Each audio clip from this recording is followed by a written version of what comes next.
para naman sa ating special report hinggil sa Ramadan ng mga kababayan nating Muslim sa pagtatapos nito bilang pakikiisa sa kanilang pagdiriwang. Ating alamin ang mga mahalagang bagay hinggil sa kanilang itinuturing na banal na pag-aayuno.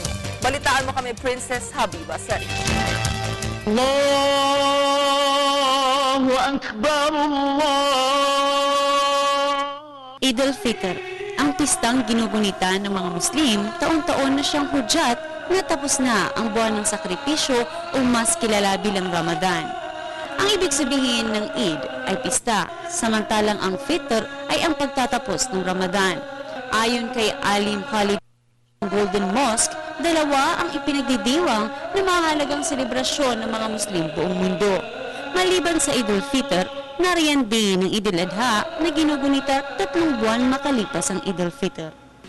Dalawa po ang aming itinuturing na kapista ng mga Muslim. Ito po yung Eid al-Fitr al-Mubarak at yun din po yung Eid al-Fitr al-Mubarak on time of pilgrims. Ang Eid al-Fitr din ay siyang pagpapakita ng pasasalamat sa siyang lumikha.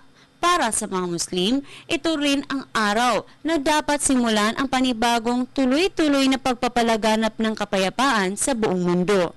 Ito'y para na rin sa isa sa mga hakbang na makakumpleto at mapuhunan ang mga sugo ng Allah subhanahu wa ta'ala na siyang itinuro naman ng huling propetang si Muhammad sallallahu alaihi wasallam. Pasasalamat ng mga Muslim sa aming Panginoon, sa aming pagsasagawa, pag-aayuno sa month ng Ramadan. At gayon din naman, bilang pasasalamat na rin at panalangin ng buong kamusliman na sana po ay matanggap yung aming sakripisyo. Wala sa eksaktong araw ng kalendaryo masasabi o matutukoy ang araw ng Eid dahil ito'y base sa buwan na siyang aabangan naman ng mga Muslim buong mundo kung ito'y masisilayan sa ika-29 o ika-30 ng gabi ng buwan ng Ramadan. Sa ngayon, inaabangan kung ito'y sa ika-8 ng Agosto o ika-9 ng nasabing buwan.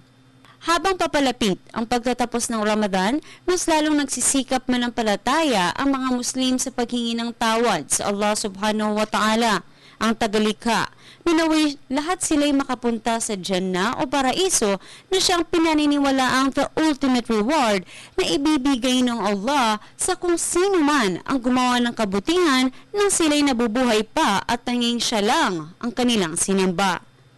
Tunay naman, nang itinuro ng Islam ay kapayapaan. Kaya't si Alim Khalid may panawagan pa sa mga kabataan. Dapat po tayong manumbalik dahil wala po tayong alam na ika nga solusyon sa panahon na ito, kundi ang manumbalik tayo sa kautusan ng Panginoon dahil alam po natin ang relihiyong Islam ay dito po natin makakamtan ang tunay na kapayapaan. Kapayapaan. Yan pa rin ang tunay na nais ng lahat, maging sa ngayon man o sa kabilang buhay.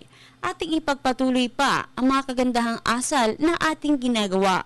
Balang araw, papalitan din ito ng buong may kapal na siyang lumikha sa atin ng mas higit pa sa pinangarap natin. Para sa telebisyon ng bayan, ako si Princess